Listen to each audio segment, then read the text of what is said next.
Tu tombes directement au cœur du trou noir et tu te prépares à une triste fin. Eh bien, ce n'est pas si sûr. Tomber dans un trou noir ne te tuera pas forcément, ni ne détruira ton vaisseau spatial. Mais tu devras choisir un trou noir de grande taille pour espérer survivre. Si tu tombes dans un petit trou noir, son horizon des événements est trop étroit et la gravité augmente à chaque centimètre vers le bas.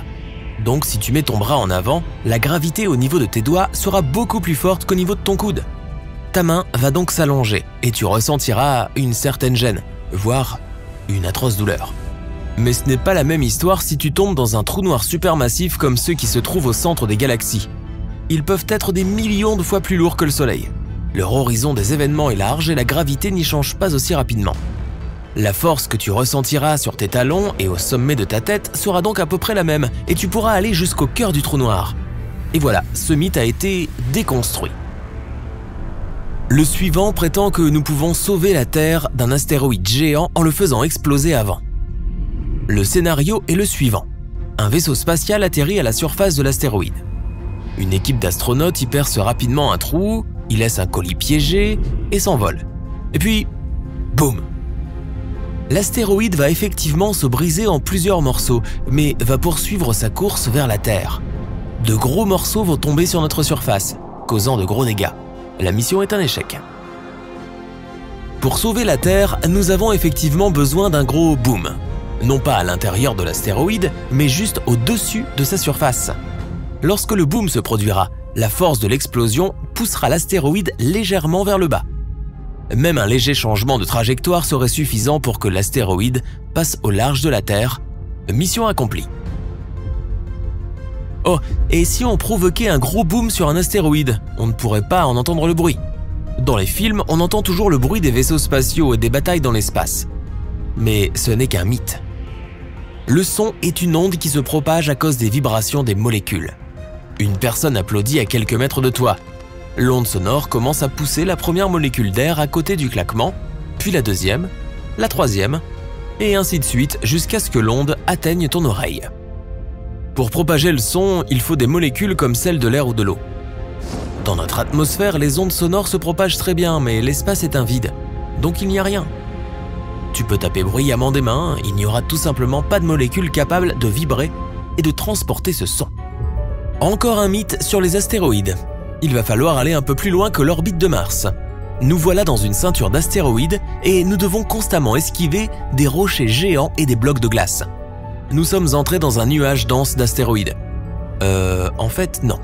Il s'avère que l'espace est immense et que les distances y sont incroyables. Tous les rochers et débris de la ceinture d'astéroïdes ne représentent que 4% du poids de la Lune. Il n'y en a donc vraiment pas tant que ça. Pour comprendre la taille du vide dans l'espace, prenons le cas de la collision entre deux galaxies. Il y a des milliards d'étoiles dans chacune d'elles. Si on les mélange, il est peu probable qu'il y ait des collisions. Un autre mythe est que la gravité nulle existe dans notre orbite. Imagine que tu sois dans une énorme boîte à 16 km dans les airs. Maintenant, on lâche la boîte et elle commence à tomber. Tu tombes en même temps que la boîte à la même vitesse. Et là, c'est comme si tu ressentais une gravité zéro. La même chose se produit en orbite. La Station spatiale internationale se trouve à 400 km au-dessus de la Terre. Et elle tombe continuellement, non pas sur la surface de la planète, mais autour d'elle, dans son orbite. Sa vitesse est d'environ 7,6 km par seconde. Elle pourrait traverser les États-Unis de la côte ouest à la côte est en seulement 8 minutes. Les astronautes y expérimentent la même chose. Ils tombent avec l'ISS à cette même vitesse. Maintenant, regardons la Lune. Elle ne nous montre toujours qu'une seule face. Cela signifie-t-il que la Lune a un côté sombre et que les rayons du Soleil n'y parviennent jamais? Non, c'est encore un mythe. Le fait est que la Lune est liée à la Terre par la gravitation. Il y a des jours et des nuits là-bas aussi. Mais il se trouve que cette rotation est parfaitement synchronisée avec celle de la Terre. Donc, quand tu regardes la Lune, tu n'en vois toujours qu'un seul côté. Bien qu'il y ait des jours où le Soleil y brille aussi, ce n'est pas la face cachée mais la face opposée. Nous avons même des photos de cet endroit. Et on y trouve l'un des plus grands cratères de tout notre système solaire, le bassin du pôle sud, Aitken. Il est aussi large que 2 fois le Texas. Un des mythes qui s'est avéré être faux est que les humains ne sont jamais allés sur la Lune. Voici la combinaison spatiale originale des premiers astronautes qui y sont allés. Regarde la semelle de la chaussure. Certaines personnes prétendent qu'il est impossible qu'ils aient pu laisser des empreintes comme celle-ci là-bas. En fait, si, c'est possible.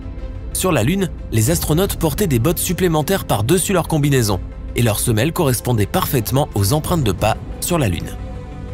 Les astronautes ne les ont pas emportés quand ils ont quitté la Lune. Ils ont d'ailleurs laissé beaucoup de choses là-bas. Ils ont même arraché les accoudoirs des sièges dans le module lunaire pour réduire son poids. Aujourd'hui, le poids total des déchets humains sur la Lune est d'environ 187 tonnes, comprenant plusieurs rovers lunaires, des débris de vaisseaux spatiaux, des étages de fusées et des sondes lunaires. C'est l'équivalent de 3 Boeing 737. Le mythe suivant concerne l'été. Il stipule que la saison chaude arrive parce que la Terre se trouve à sa distance la plus proche du Soleil sur une année. Le Soleil réchaufferait alors davantage notre planète et viendrait le moment d'aller à la plage. Ce n'est pas vrai. Traçons un axe à travers notre planète. Elle est légèrement inclinée d'un côté. L'hiver arrive lorsque l'axe de notre planète est incliné loin du Soleil. Mais au fil du temps, l'axe s'incline vers l'étoile chaude. Ses rayons brillent alors sous un angle tel qu'il fait plus chaud. Il est vrai cependant que la Terre se trouve à différentes distances du Soleil selon la saison. C'est parce que notre orbite n'est pas un cercle parfait, mais légèrement aplati. Autrement dit, une ellipse. Normalement, la distance à notre étoile est d'environ 150 millions de kilomètres. Mais cette distance peut varier de 5 millions de kilomètres selon le point de notre orbite où nous nous trouvons. Un autre mythe sur le Soleil est qu'il est jaune. Allons voir de plus près pour le constater. Tu regardes par la fenêtre et... il est blanc. Le Soleil ne nous apparaît jaune qu'à travers le filtre de notre atmosphère. La composition de l'air et son épaisseur déforment la lumière de l'étoile. Toutefois, les étoiles existent bel et bien en différentes couleurs. Les étoiles plus froides ont des couleurs orange et rouge vive. Ce sont généralement de très vieilles étoiles, plus vieilles que notre Soleil. Mais les étoiles jeunes et très chaudes sont d'un bleu vif. Le Soleil se trouve à peu près au milieu de ce spectre. Tu as aussi entendu dire que si tu enlèves ta combinaison spatiale dans l'espace, tu vas exploser comme un ballon. Eh bien, nos corps sont conçus pour fonctionner sous la pression de l'atmosphère. Mais l'espace est un vide. Imagine un énorme tonneau en métal, duquel on a aspiré tout l'air qu'il contenait.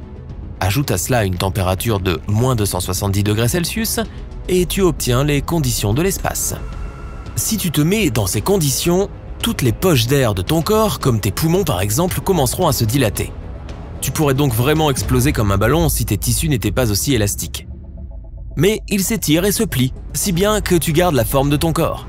Tu auras assez d'oxygène dans ton corps pour tenir environ 20 secondes. Ensuite, ton cerveau commencera à manquer d'oxygène et tu t'évanouiras. Tu n'exploseras donc pas et tu ne gèleras même pas, car tu seras dans le vide qui ne conduit pas la température. L'eau conduit très bien la température par exemple, si bien que tu en ressens le froid instantanément, tandis que tu te sens mieux dans l'air à la même température. Si tu es dans le vide de l'espace, la température très basse ne sera pas un problème pour toi. Le rayonnement solaire est bien pire. Sur Terre, nous avons un bouclier contre les radiations, sous la forme d'une atmosphère qui bloque les rayons nocifs. Dans l'espace, tu serais sans défense. Enfin, entre l'absence d'air, les températures froides et les radiations, tu n'auras vraiment plus que l'embarras du choix. Un autre mythe est lié au téléphone portable. Les gens pensent que lorsque tu composes le numéro de ton ami, ton téléphone envoie un signal dans l'espace, qu'il y a tout un tas de satellites qui captent ton signal et le reflètent comme un miroir directement dans le téléphone de ton ami. Non, ce n'est pas vrai. Toutefois, il existe dans le monde des téléphones satellites qui fonctionnent de cette façon. Mais lorsque tu passes un appel sur un téléphone cellulaire, ton signal est transmis par un système de tours cellulaires de l'une à l'autre jusqu'à ce qu'il atteigne le téléphone de ton ami.